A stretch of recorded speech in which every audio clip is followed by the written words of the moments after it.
Hello everyone, আজকে আমার টেন্সের ক্যালকুলেশন আরও দুটো এক্সাম্পল করব। এই দুটো প্রবলেম আমার স্টুডেন্ট আমাকে ফেসবুক পেজে সেন্ড করেছে, তাই আমি করিয়ে দিচ্ছি। তো তোমাদের যদি টেন্সের রিলেটেড আরও কোনো প্রবলেম থেকে থাকে তো তোমরা আমাকে অবশ্যই ফেসবুক পেজে সেন্ড করতে পারো। তার লিঙ্ক আমি নিচে ডিসক্রিপশন বক্সে দিয়ে দিচ্ছি। আর আমি যে ওয়ার্কগুলো করছি তার ছবিও আমি ফেসবুক পেজে আপলোড করে দেবো। তো তোমাদের যদি ভাবো যে এখন আমি নোট করব না, পরে ছবিটা নিয়ে নেবো, তাহলে তোমরা সেটা অবশ্যই আমার ফেসবুক পেজে গিয়ে পেয়ে যাবে। চলো শুরু করি।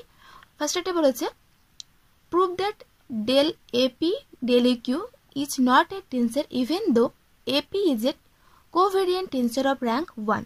তাহলে এপিটা কি টেন্সর, কিন্তু বলছে ওটা যখন আমাকে পার্সিয়াল ডিফারেন্সিয়াল করছি ডেল ডেল কিউ সাপেক্ষে, তখন সেটা কিন্তু কোনো টেন্সর নয়।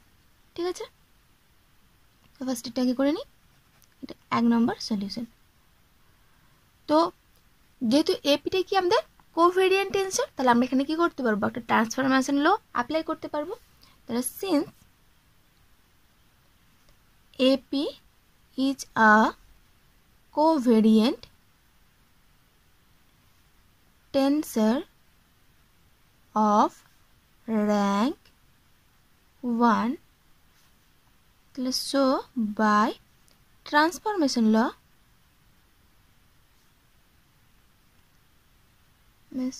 ল আমরা কি পাবো, আমরা পাবো এ bar J equal to del x P by del x bar J into AP, তাই না? এটাকে আমি 1 নম্বর দিলাম।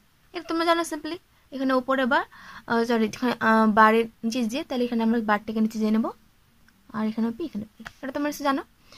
এবার কি করব, আমার দেখাতে হবে যে এটা কি টেন্সর নয়, যে কোনো একটা ভেক্টর সেটা টেন্সর হবে কি হবে না, তার জন্য আমরা কি করব বুঝবো, সেটা নয় কি করবো, ট্রান্সফরমেশন ল অ্যাপ্লাই করব।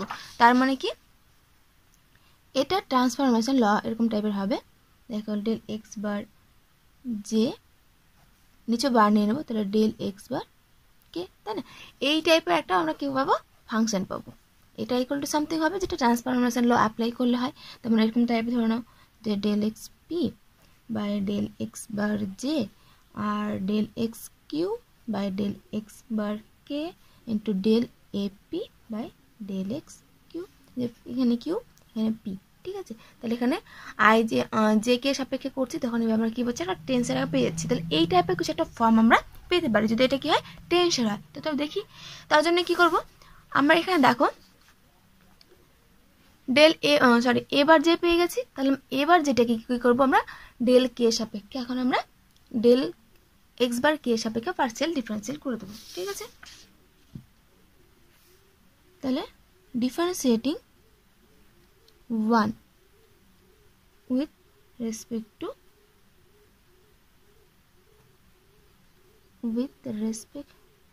to x bar k partially we get কি পাবো, তাহলে এটাকে আমরা করছি ডিফারেন্সিয়াল, তাহলে del X bar J by del x bar কে, তাই না, ইকুয়াল টু ফার্স্ট থেকে এটা আমরা আনচেঞ্জ রাখি, এটাকে ডিফারেন্সিয়েট করি, তাহলে পাবো del x P by del x bar J del A P by del x bar কে, প্লাস এটাকে আনচেঞ্জ, তাহলে এটা সাপেক্ষে তাহলে ডেল টু হয়ে যাবে del two X P by del x bar, এখন কার সাপেক্ষে করলাম, কে সাপেক্ষে ডেল এক্স বার জে, এটা যা গুণ ছিল এপি। ঠিক আছে, এটা ইকুয়াল টু কি লিখতে পারি, এখানে দেখো আচ্ছা এটা থাকুক del x p del x bar j. ঠিক আছে, এবার পিটাকে কিন্তু আমরা বার ছাড়া নিয়ে আসবে, তখন দেখো যখন আমরা ট্রান্সফরমেশন অ্যাপ্লাই করছি এখানে বার ছিল, কিন্তু এখানে কি সম্পূর্ণ যে ফাংশনটাকে ট্রান্সফরমেশন করবো এখানে আমরা কাকে করেছিলাম, এপি কি করেছিলাম, ওটা কিন্তু বার ছাড়া থাকবে। তাহলে এখানে আমরা ট্রান্সফরমেশন এই ফর্মে যেতে চাইছি যে del x A p by del x q, তাই না? তাহলে ডেল এপি তো আমরা পেয়ে গেছি, তাহলে এর নিচে কিন্তু আমাদের বার ছাড়া নিয়ে আসতে হবে। তাই আমি অন্য একটা ফাংশন কি করছি করে দিচ্ছি, তো এখানে একটা থাক ফাংশন, এটা যেহেতু ছিল নিচে ডেল এক্স বার কে থাকুক, আর এখানে ডেল এ পি, নিচে আমরা নিচে কোনো একটা বার ছাড়া যে কোনো জিনিস নিয়ে নেবো। তো আমি সাপোজ ধরলাম ডেল এক্স কিউ, ঠিক আছে, তাহলে আমি এটা এক্সটা নিলাম, তাহলে এখানে লাগবে আমাদের ডেল এক্স কিউ। ঠিক আছে, তো এই দুটো এক্সট্রা মনে মনে ভাবো যে এটা কেটে যাচ্ছে, যদি এরকম কাটাকাটি করা যায় না, কিন্তু এখানে চেন রুল অ্যাপ্লাই করা যায়, তাই না? ধরুন এটা আমি কী করলাম, চেন রুল অ্যাপ্লাই করলাম। আর সেকেন্ডটাকে আমরা কোনো কিছু করতে পারবো না, সেকেন্ড যা ছিল তাই থাকবে, del x bar x J AP. ঠিক আছে, এবার দেখো যদি এটা টেন্সর হতো তাহলে কি হতো, ট্রান্সফরমেশন লোটা অ্যাপ্লাই করে আমরা যেটা পেতাম শুধু এটা পেতাম, আমরা কিন্তু কোনো সেকেন্ড ডিগ্রির টাইম আমরা পাই না যখন আমরা ট্রান্সফরমেশন লো অ্যাপ্লাই করি, আমাদের জিনিসটা এইভাবে আসতো। তো এই ফর্মটা আর আমাদের ফার্স্ট ফাংশনটা এই দুটো মিলছে, কিন্তু আমাদের এই সেকেন্ড টার্মটা কি এক্সট্রা, আর এটা আমরা কি জিরো করতে পারছি না, তাহলে আমাদের এটা কি হবে না, টেন্সর হবে না। তাহলে due to the presence of second term on the কোথায় right hand side of del কার এটার, del a bar j by del x bar k, তাহলে কে এটা টেন্সর হবে না, তাহলে del ap by del x cube is not a tensor. That's proved. ঠিক আছে, তো সিম্পল ব্যাপার, যে কোনো একটা জিনিসকে যখন টেন্সর দেখাতে বলবে, টেন্সর দেখাতে বলুক বা প্রমাণ করতে বলুক যে সে টেন্সররা সবসময় ওটা আমাকে করে ট্রান্সফর্ম বার আকারে নিয়ে আসবো, বার আকারে নিয়ে এসে দেখবো সেটা এটা টেন্সর হলে এর যে ট্রান্সফরমেশন লোটা হতো সেই লটাকে এখানে অ্যাপ্লাই করতে পারছি না পারছি না। যদি অ্যাপ্লাই দেখি যে এই ট্রান্সফরমেশন ল আকার আমি এটাকে তোমার ওখানে এই পাশের পার্টটাকেও লিখতে পারলাম, তাহলে সেটা সেই ক্ষেত্রে হবে টেন্সর, আর যদি লিখতে না পারি তাহলে সেটা টেনশন না। ঠিক আছে, এবার আমরা করব সেকেন্ড, এটা কি বলছে, সো দ্যাট ডেল ফাই এটা ইজ এ কোভেরিয়েন্ট টেন্সর। ঠিক আছে, সরি কোভেরিয়েন্ট ভেক্টর, তাহলে আমাদের এটা কি প্রমাণ করতে হবে, কোভেরিয়েন্ট ভেক্টর। তাহলে এবার 2 নম্বর সলিউশন। ঠিক আছে, এবার এখানে আমরা কি করব, এটা বার সিস্টেম ছাড়া আছে, তাহলে আমরা কি করবো, ট্রান্সফরমেশন ল অ্যাপ্লাই করে এটাকে আমরা বার সিস্টেমে নিয়ে আসবো, যে আবার কোভেরিয়েন্ট ভেক্টর, ভেক্টর মানে সেটাকে ট্রান্সফরমেশন ল ছাড়া আর কিচ্ছু না। তাহলে আমরা কি করব, আন্ডার দ্য ট্রান্সফরমেশন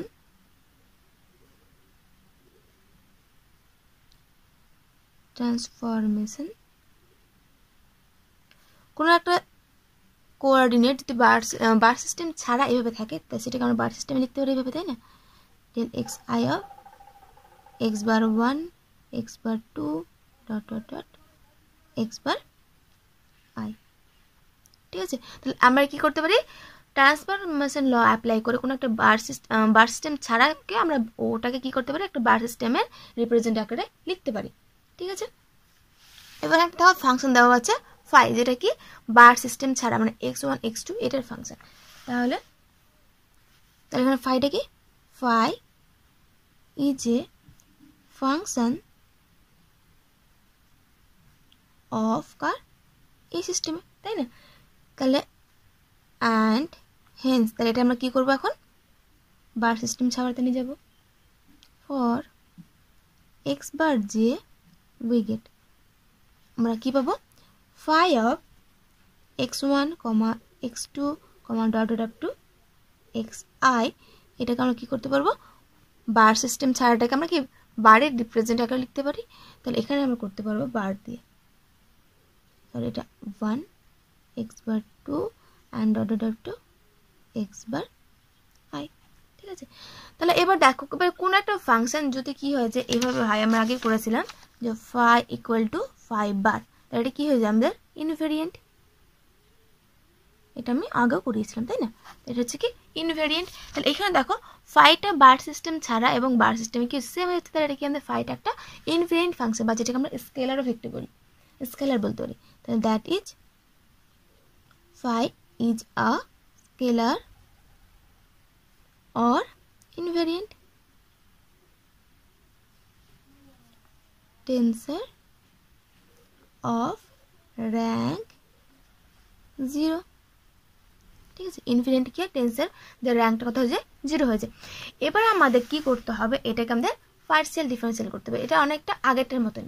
তো আগেরটাতে একটা নির্দিষ্ট তোমার কি করেছিল, কোভেরিয়েন্ট ভেক্টর দিয়ে দিয়েছিল, আর এটার ক্ষেত্রে কি আছে, একটা আরবিট্রারি ফাংশন দেওয়া আছে ফাই। ঠিক আছে, এবার বলছে যখন তোমার নির্দিষ্ট কোভেরিয়েন্ট ভেক্টর দেওয়া আছে তখন কিন্তু সেটা টেনশন হয়নি পার্সিয়াল ডিফারেন্সিয়াল করলে, কিন্তু বলছে একটা আরবিট্রারি ফাংশন ফাইয়ের ক্ষেত্রে কিন্তু সেটা কি হচ্ছে, একটা ভেক্টর কোভেরিয়েন্ট ভেক্টর কিন্তু হয়ে যাচ্ছে। তাহলে আমরা এবার কি করব, এটাকে আমরা বার সিস্টেমে নিয়ে আসবো, যেটার মধ্যে যেমন বার সিস্টেমে করলাম, করার পর কি করলাম, এটা আমরা দেখালাম যে ট্রান্সফরমেশন লটা অ্যাপ্লাই হচ্ছে কিনা। তো এবার আমরা কি করব, এটাকে আমরা আচ্ছা এটাকে না সিম্পল আমি বার সিস্টেমটাকে কি করব দেখব, উইদাউট বার সিস্টেম লিখে যায় কিনা। তাহলে del phi del x bar I.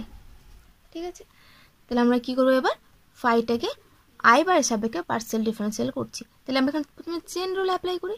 তাহলে ডেল ফাই, এটা বার সিস্টেম কিন্তু ফাইটা কিসের ফাংশন, ফাইটা হলো তোমার হচ্ছে বার সিস্টেম ছাড়া এক্স আই ফাংশন, তাই না, যে এক্স আই ফাংশন।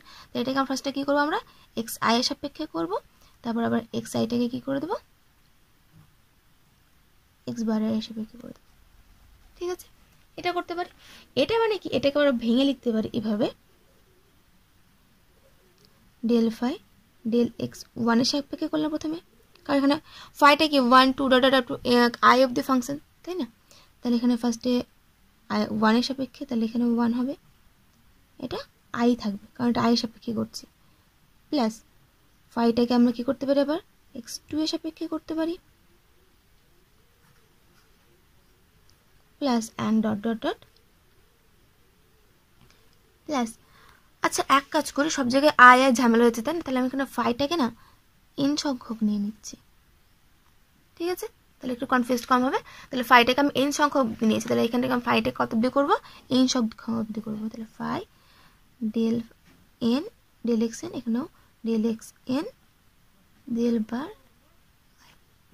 ঠিক আছে, এটা হলো। তাহলে এটাকে আমরা আবার কি করতে পারবো, সামেশন আকারে লিখতে পারবো।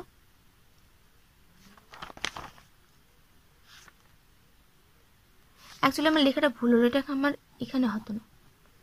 এটা মানে ফাইটা যেহেতু তোমার হচ্ছে 1 টু এন এর up to N of the component আছে, তাহলে আমরা ফাইটা প্রথমে 1 এর সাপেক্ষে করবো, তারপর 2 এর সাপেক্ষে, এবার এটাকে আবার সামেশন আকারে এটা লিখবো। ঠিক আছে, এটা পরে হবে। তাহলে that imply del phi del x bar I equal to আমরা কি লিখতে পারবো, del x sorry del phi এটা আমি তোমার হচ্ছে এই সামেশনকে জে লিখলাম, তো ডেল ফাই জে জে, আর এখানে ডেল এক্স বার আই, যেহেতু প্রত্যেকবার আই থাকছে তাই না, তাহলে এটাকে আমি লিখতে পারবো del phi del x j লিখতে পারবো, এখানে ডেল এক্স জে আর এখানে ডেল এক্স বার আই। এই তাহলে সামেশনটা কার উপর, সামেশনটা জে এর উপর। আমরা জানি যেটা ডামি ইন্ডেক্স হয় সামেশনটা তার উপরে না হয়, তো টেন্সের ক্ষেত্রে সামেশন সামনের দিকে লিখলে হয় না লিখলে হয়, আমরা আগে থেকে বুঝে নেব যে ডামি ইন্ডেক্স মানে ওটার উপরই সামেশন হবে, আই এর উপর সামেশনটা হবে না। এবার এটা আমি কি করলাম, তো ফাই লাগবে, দেখো ফাইটা এখানে বার দিয়ে আছে, এখানে ফাইটা বার সিস্টেম ছাড়া আছে, তো আমি একটু গুছিয়ে লিখছি, del bar I equal to এটাকে ফার্স্টে লিখছি, তাহলে del x J del x bar I, তাহলে del phi del x J. এটা যদি আমি এ ধরি তাহলে এটা কী হবে, এ বার আই, যেখানে কি হচ্ছে del phi del x bar i equal to A bar i. এটা থাকুক del x j by del x bar I, তাহলে এটা কী হয়ে যাবে, যখন এখানে বার ছিল এখানে বার ছিল, এখানে আই এখানে আই, তাহলে এখানে বার নেই, তাহলে এখানে বার হবে না, এখানে জে, তাহলে এখানে কী হয়ে যাবে জে। এবার দেখো তাহলে A bar I equal to কি, আমার del x j by del x bar i A j. তাহলে এটা কি একটা ট্রান্সফরমেশন অ্যাপ্লাই করলো, কার ক্ষেত্রে, এর ক্ষেত্রে, যেখানে দেখো বারটা নিচে আছে, তাহলে এটা আমাদের একটা কি কোভেরিয়েন্ট ভেক্টর, তাই না। তাহলে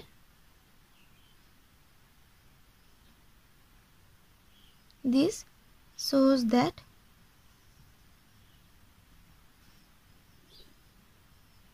a I equal to del phi del x I is a component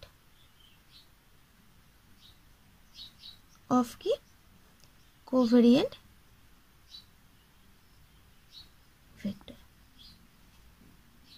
ব্যাস প্রুফড।